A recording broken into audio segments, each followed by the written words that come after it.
Продолжаем нашу рубрику субъективных новостей ММО-РПГ, в которой я, как несложно догадаться, субъективно рассуждаю о тех или иных новостях жанра. Сегодня поговорим про внезапно нормальную ММО-РПГ, хреновые планы по развитию Throne and Liberty, проблемы Ashes of Creation и многом другом. Не забываем подписываться на канал, в том числе по ссылкам в описании можно найти нас на отечественных платформах в ВК и на Рутуб. Ну а за общением и самыми свежими новостями жанра ММО-РПГ отправляю вас в мой телеграм. Меня зовут Мадлер, это портал Гохару, и мы начинаем. Наверняка вам знакома ситуация, когда нужно пополнить игровой кошелек или просто что-нибудь прикупить, но из-за региональных ограничений это сделать затруднительно. Что ж, у нас для вас отличная новость. С сервисом Keys for Gamers такие ситуации больше не станут для вас проблемой. Здесь можно приобрести как незабвенную классику, так и новые релизы на выгодных для себя условиях. Огромное количество всевозможных предложений для Steam, PlayStation, Xbox, Nintendo и Battle.net, причем игры можно получать как ключами, так и гифтами. Подписки на PlayStation Plus и Xbox Game Pass, покупка игровой валюты, игровых очков, программного обеспечения и все это с возможностью выбрать наиболее выгодное для себя предложение среди разных продавцов и без проблем с оплатой из наших широт, что немаловажно. Также на Keys for Gamers можно легко и быстро пополнить Steam кошелек с минимальной комиссией по рынку, всего в 3%. Чтобы это сделать, находим на главной странице сайта кнопку «Пополнить», выбираем страну аккаунта, вводим логин Steam, необходимую сумму, завершаем операцию и бинго, деньги уже на вашем Steam кошельке. В общем, Keys for Gamers со всех сторон удобный и крайне выгодный сервис. Ежели чего, вы знаете, что делать по ссылке в описании и закрепленном комментарии. У меня давеча случился небольшой конфуз со Star Citizen. Я увидел новость, что в Star Citizen вышло вот это вот долгожданное обновление 4.0 с новой системой Pyro. Я такой, опачки, а у меня там есть кораблик, я когда-то в свое время его удачно прикупил, как мне сказали, по дешевке. И думаю, ну ща пойду. Врубил стримчанский, да, действительно, люди что-то там летают, что-то смотрят. Я такой, типа, скачаю. Скачал, оказалось, это на ПТР или куда там, это, на какой-то тестовый сервак это все выкатилось. Я такой, да ну вас в баню, не, я буду ждать, пока вы это все на основу выкатите. У меня Ashes of Creation есть, спасибо, я уже участвую в одной альфе. Но вообще получается, что, может быть, уже тогда и выкатили ее на основу. Я просто не проверял. Я посмотрел, что была на каком-то тестовом серваке, и в конечном итоге я типа такой подожду, пока на основу выкатили. Если выкатили, окей. Но вообще речь же не об этом. Речь о том, что хотелось немножечко поговорить про сам Star Citizen и про Криса Робертса. Есть у нас вот такая вот новостишка. Как всегда, инсайдеры какие-то там, но в отличие от прошлых раз не про 750 миллионов, но в принципе про увольнение и про переустановки. По меньшей мере трое руководителей с общим стажем работы в 25 лет, по слухам, лишились работы, ряд других сотрудников с вершины пищевой цепи были переведены на другие должности. То есть он, имеется в виду Крис Робертс, изначально зачистил, кого он там, получается, контроль качества, прошелся по контролю качества. Сейчас уже перешел уже непосредственно до менеджмента такого прям маститого. И заявил, что все это ради того, чтобы уложиться в сроки. Релиз Сквадрон 42 вроде как намечен на 2026 год. Ну, мы этих сроков, честно говоря, со Star Citizen уже навидались. О, боже мой, на всю жизнь хватит. Некоторые полагают, что дело тут как раз-таки больше в попытке сэкономить. И больше похоже на правду на самом деле второе, потому что до этого он просто там увольнял людей. 750 миллионов, надо экономить. Денег нет у конторы. В офисе ЦИК даже ходят слухи о возвращении в более заметной роли Сэнди Гардинер.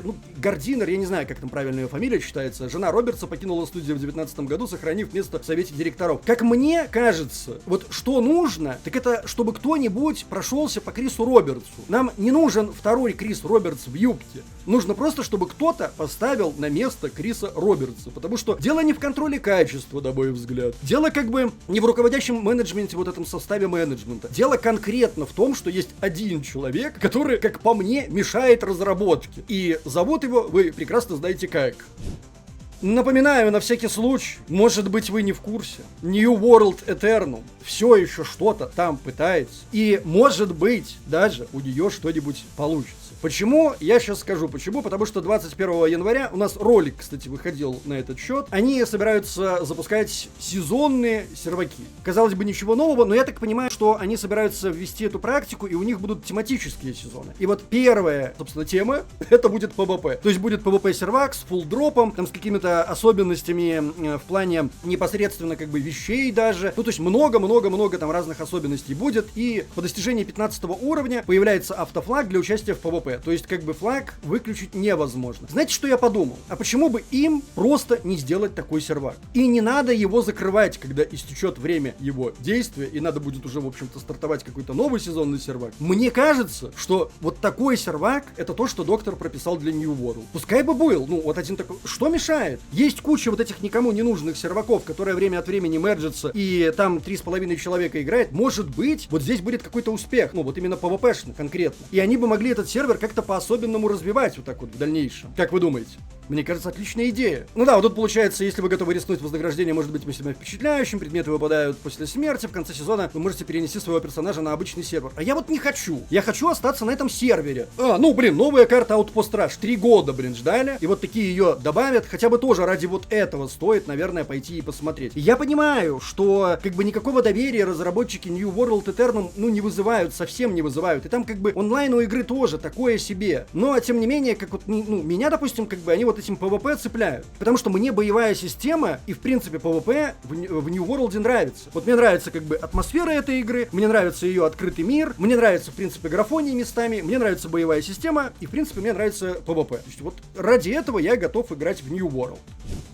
Еще одна ММО, у которой что-то, не получается. И вы знаете, что не новость? Вот я вот смотрю, я слежу за PAX Day, потому что мне PAX Day, она как бы продолжает нравиться. Мне нравятся разработчики. Я не знаю, по какой причине они отказались от своей главной фичи, то бишь от того, что эту игру можно будет запустить на каждом, вообще там, на любом мониторчике. То есть это была как бы их якобы киллер-фича, то есть облачная, полностью облачная ММО. Потом это вдруг куда-то пропало, и об этом перестали упоминать в СУЕ. Но вот я слежу за этими новостями, и каждый раз я вижу какие-то новости, которые, знаете, типа, чего-то другого ты ждешь. То есть, не вот этого. Там какие-то анонсированные функции Грейс, которые даруют игрокам чудеса и благословения. В самом вообще нет никаких подробностей, новые скриншоты какие-то. В 2025 году появится больше вариантов загрузки для игроков.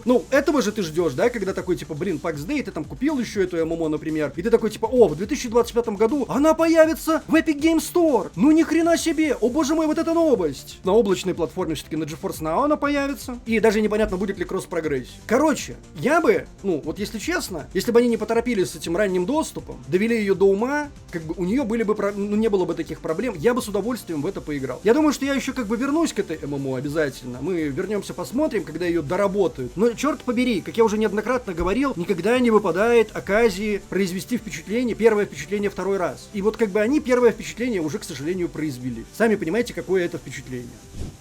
Многострадальный Корпанк. Была новость вот буквально недавно у нас в новостях MMORPG, что с Корпанком как бы все хреново, несколько дней подряд серваки лежали, разработчики вообще не знали, что с этим делать. При том, что у них такие же проблемы случались и до старта раннего доступа, но как-то там они могли это все пофиксить. Здесь это прям растянулось. Но вот буквально, по-моему, вчера, я не знаю, то есть, по-моему, вчера или сегодня ночью, или вчера ближе к вечеру, они все это дело восстановили, действительно, серваки теперь работают. Это хорошая новость. Плохая новость заключается в том, что, типа, с тех пор ничего не поменялось. Контента в игре, особенно хай-энд контента, как такового, нет. И когда он появится, не ясно. И, вот как только этот контент появится, я бы пошел и посмотрел на этот самый контент. Недавно выходил у нас подкаст с Ригаро, мы там обсудили прям вообще все, что касается Корпанка, вообще прям в подробностях. И есть у меня уже готовый ролик, лежит, я думаю, наверное, надо его выложить, который говорит о том, что разработчики вообще собираются добавить там в этот Корпанк. И сюрприз, я думал, что они на самом деле добавят чего-нибудь там, новый класс какой-то не такой они добавят. Если мы говорим про хай-энд, то такое ощущение, что они его собираются выдавать порционно. То есть вот сразу, они выкатят, допустим, вот этот вот PvP-остров, а потом через какой-то промежуток времени добавят Battleground. И все это может растянуться. То есть вот какие-то такие сейчас есть новости относительно Корпанк, но я, допустим, не тороплюсь ставить на ней крест, я слежу за развитием этой MMORPG, потому что, мне ее откровенно жаль. Видно, что времени на нее потрачено, о май гад, сколько. Dune Awakening, не MMORPG, но ММО, типа Survival, и типа как будто бы ждем. Даже, наверное, без как будто бы. Ждем, мне кажется, что достаточно интересно. Разработчики Dune Awakening подвели итоги года и ответили на некоторые вопросы игроков. Предлагаю ознакомиться. Команда представила несколько интересных данных о закрытом бета-тестировании. Что касается будущих разработок, то о текущей работе команда пока умалчивают, но на несколько вопросов сообщество решили ответить. Что касается официальных функций, то игроки смогут объединяться в группы, не состояв в гильдии, а на релизе будет доступен голосовой и текстовый текстовый чат. Команда рассказала, что при гибели в глубокой пустыне, основной зоне PvP эндгейма, игроки будут терять только предметы и ресурсы в инвентаре, но не экипированное снаряжение. Ну, не full дроп, короче. А в целом команда сейчас тестирует факторы и механику влияния гильдии очень хорошо. Режим Faction vs Faction, ну, типа, можно назвать, наверное, это РВР. Похоже, что победившие гильдии смогут выбирать и всемирные указы на следующий период времени, так что серьезным игрокам, желающим повлиять на мир игры, будет на что обратить внимание. Мне интересно Dune Awakening, мне, в принципе, достаточно знаком и близок сам по себе сеттинг, вот этот, написанный тем самым Фрэнком Гербертом. То есть, ну, будем посмотреть за одна из самых ожидаемых, в любом случае, ММО 2025 года. И сдается мне, что где-нибудь там уже ближе к весне что-нибудь в ней будет. Мне так кажется. Планы Amazon по улучшению MMORPG Throne and Liberty. Знаете, что первое бросилось мне в глаза? Достаточно скромных размеров текстик. Как-то год 2025 в моем представлении относительно Throne and Liberty как-то поболее должен выглядеть. Ну, наверное, предположим, да? Надо смотреть на планы разработчиков Throne and Liberty на 2025 год. Потому что все-таки Amazon Games не является разработчиком. Я напомню, Throne and Liberty — это издатель. Но давайте посмотрим, что же издатель считает нужным исправить, добавить, переработать, улучшить в Throne and Liberty. Итак, что касается истогов, дизайн-менеджер Тика ничего интересного не рассказал, на этом мы остановимся. Для удобства игроков увеличили количество рун в PvE. Также идет работа над расширением возможности получения рун через PvP. В PvP направленный MMORPG звучит как план. Непонятно, правда, почему до сих пор этого нету в игре. Сейчас их можно получить только за монеты арены, но далеко не всем интересна арена в принципе. Подписываюсь под каждым словом, потому что лично мне, допустим, арена неинтересна в принципе. Спустя 3 месяца Amazon заметила, что игроки жалуются на унылую рутину по выполнению дейликов. Что, в принципе, я напомню, достаточно нормально для корейских MMORPG. То есть, ну, если вы к этому не привыкши, а играет сейчас в Throne and Liberty, если мы берем европейскую вот часть и американскую, это не те люди, которые зависают в корейских MMORPG, как бы можно было бы и пораньше на это обратить внимание. Например, еще до того, как эта игра вообще в принципе выкатилась в глобал. Потому что это было очевидно. Команда находится в поиске решений, которые могут разнообразить эти скучные, но обязательные действия. Ну, удачи. Просто как бы игра заточена на это изначально. Также идет работа над улучшением системы боя и передвижения. Но тут поделиться чем-то конкретным пока возможности нет. А как ее можно улучшить? Ну, как-то анимации поменять, более плавной сделать? Или они хотят ее в нон-таргет переделать? Ну, я как бы всеми конечностями за, вы не подумайте. Ну, что-то мне кажется, что вряд ли. А вот немного актуальной статистики от нашего портала. Ну, вот вам актуальная статистика, потому что там все-таки это новость. Вот актуальная статистика. Играла в эту игру 336 300 в пике, 24-часовой пик 61 678. 42 тысячи вот играет прямо сейчас. Много ли это или мало? Я считаю, что для MMORPG это в принципе нормально. Но вот просадочка, конечно, с 300 ощущается прям значительно. Значительная просадочка. При этом, ну, все-таки у меня складывается впечатление, что есть шанс у Throne and Liberty закрепиться таки на рынке, потому что все-таки есть у нее какая-то своя аудитория. Посмотрим, что будет с выходом вот этих вот обновлений, улучшений. Там еще контент, который на Корее должны сюда накатить. Короче, будем посмотреть. Мне кажется, что может сложиться так, что Throne and Liberty и выживет. Я, честно говоря, ей от всего сердца этого и желаю. Но у нас случился апдейт, пока я готовил сценарий. Дело в том, что Antisoft таки поделилась планами относительно Throne and Liberty на 2025 год. И что я вам могу сказать? Согласно этим планам, игре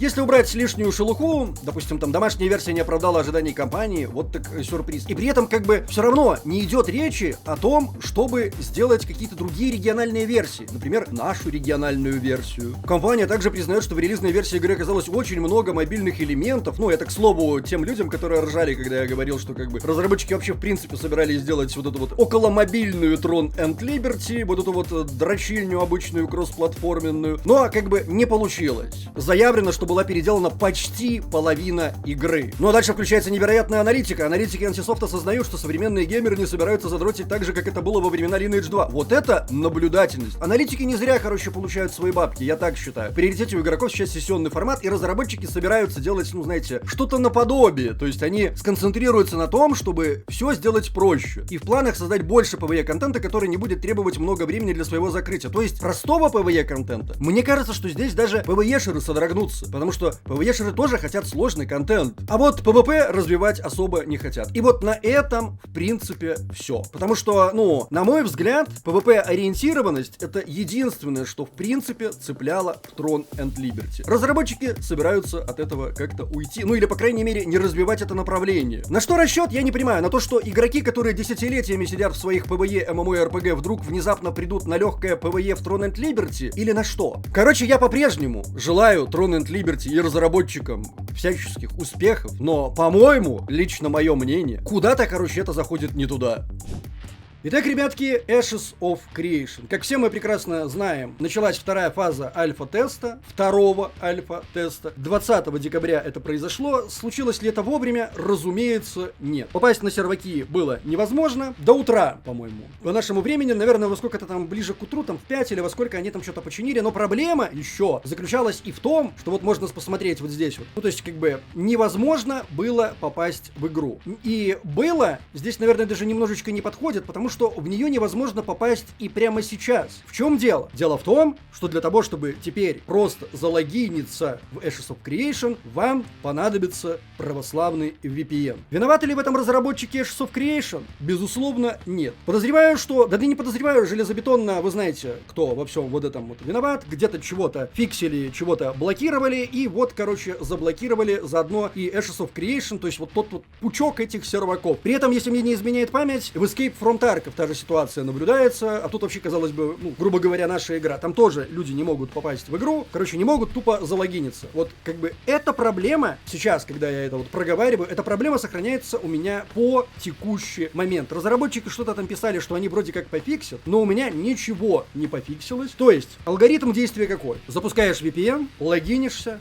вырубаешь VPN, играешь. И ладно бы на этом все, но у меня, короче, возникла еще одна проблема. Дело в том, что через каждые условные 15 минут меня тупо дропает из игры. Ну, то есть я играю, дроп. Без объяснений, без ничего. Это не Unreal крашится, нет, это просто почему-то дропается игра. Мне тут в чатике подсказали, что проблема решается переустановкой игры, но что-то, мне кажется, слишком много каких-то посторонних действий для игры за, вот в моем случае, 120 баксов. Вам так не кажется? Ну и вот получается, что я как бы в расстроенных чувствах, я должен был бы прокачиваться сейчас, но и играть в таком режиме, где меня через каждые 5 минут дропает из игры, ну ладно, 15 минут, не 5, я утрирую, что-то мне как-то не камильфо. Переустанавливать ее, ну, конечно, придется переустановить, потому что это единственный способ, насколько я понимаю, хоть как-то это вылечить, а все остальное только через VPN. Ну, я не знаю, можно рассчитывать на то, что они в конечном итоге что-нибудь там придумают, а еще не понимаю, почему они... Вот у меня выходил ролик относительно недавно о том, как стартовать, в принципе, в Ashes of Creation,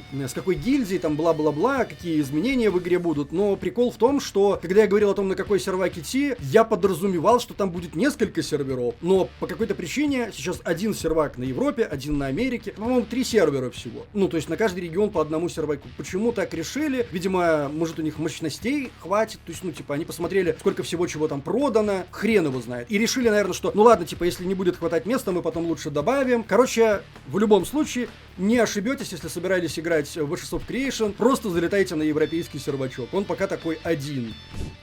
По поводу MMORPG, которая, ну, наконец-то. Тут дело в том, что надо небольшое пояснение дать. Понимаете, если вы не в курсе, я совсем не любитель MMORPG откровенно восточной тематики. Под восточной тематикой я подразумеваю что-то, ну вот конкретно прям восточное, то есть там прям сеттинг вот именно такой, да, типа как бы вот БНС и же с ними. То есть мне не нравится, потому что я, наверное, как вот и вы, просто поклонник старой доброй фэнтезиатины больше, чем всего всяких ответвлений. Я готов, может быть, мириться разве что с какой-нибудь Dark Fantasy, да. Но тут в чем дело? Дело в том, что как бы MMORPG World of Jade Dynasty от компании небезызвестной Perfect World. Давненько как бы ее ждут, и вот она вышла в Китае. Релиз в Поднебесной состоялся относительно недавно. И прикол в том, что в отличие от подавляющего большинства ММО из Азии, на этот раз перед нами модель распространения с ежемесячной подпиской. Это совсем нетипично для азиатских ММО-РПГ. Ну, я надеюсь, тут пояснять не нужно. Как бы есть плюсы и есть минусы. Минус заключается в том, что вот если вы, допустим, сейчас захотите пойти поиграть на Китае, то бесплатно это сделать не получится. Хотя, наверное, оно и в целом не получилось бы бесплатно. И вот, и разработчики как раз подчеркивают конкретно вот этот вот момент, что, мол, ребят, дело такое, РПГ. Получается, что рыночек сейчас просто переполнен какими-то кроссплатформенными дрочильнями, но мы решили пойти от обратного. Мы хотим предоставить качественную, прежде всего, ПК ММО РПГ. Ну, чтобы, короче, вот просто там без всяких ограничений. И еще и с подпиской, то есть это не фри-то-плей проект. Если вы уже играли в другие ММО, то можете быстро освоиться. Надеемся, что в мире бессмертных, оригинальное название игры в Китае, она так называется, вы найдете самое чистое и первозданное счастье. Итак, по словам команды, основной контент ждет игроков на финальном этапе развития. Подземелья в игре будут сразу нескольких уровней сложности, рассчитанных как на казуальных, так и на хардкорных игроков. Данжи рассчитаны на группы 3 и 5 человек, есть соло подземелья. Что касается PvP, игра предлагает привычные режимы 1 на 1, 3 на 3, командные бои и масштабные битвы, рассчитанные на несколько сотен участников. Окей. Причем разработчики делают особый акцент на том, что типа как бы лагать там ничего не будет, вы всех участников будете видеть, все будет клево. Социальная часть, ну тут понятно тоже, игроки смогут построить, украсить свое жилище, устраивать гонки на летающих мечах, исследовать мир игры, раскрывать его тайны, совершать набеги на различных NPC, непонятно, кстати, что это имеется в виду, играть на музыкальных инструментах и раскрашивать свою одежду по желанию. Как это все дело выглядит, давайте посмотрим. Потому что, ну, при том, что мне не нравятся азиатские ММО-РПГ, настолько азиатские ММО-РПГ, я, честно говоря, немножечко впечатлен. Вот что я подразумеваю под восточными ММО-РПГ. Прежде всего с этим. Но красиво, конечно. Красиво. Спору нет. Ну, полеты вот эти вот все. Прям, я думаю, что очень недурственные. Но что меня прежде всего здесь цепляет, это, разумеется, перспективы, да? То есть, вот как бы, ну, это ММО-РПГ с монетизацией вот именно западного образца. В ней будет все и для ПВП, и для ПВЕ. Ну, судя по обещаниям разработчиков. Выглядит, ну, мое почтение. Прикольно. Боевка. Что-то я, как бы, честно говоря, немножечко не понимаю, что тут за боевая система. Судя по всему, это нон-таргет. Или какой-нибудь липкий таргет. Вот, выглядит прикольно. Хотелось бы, конечно же, ознакомиться. Что касается глобального релиза. Ну, в общем-то, ничего. Потому что о релизе, глобальной версии информации пока нет. Но мне очень хочется верить, что, ну, знаете, как, допустим, с БНС находились люди, которые заинтересовались, конторы, да, которые заинтересовались этой ММО-РПГ. Мне бы хотелось, чтобы и здесь заинтересовались, потому что, ну, мне кажется, что это достаточно интересный проект. Вне зависимости от того, какой там сеттинг и все такое, выглядит достаточно интересно.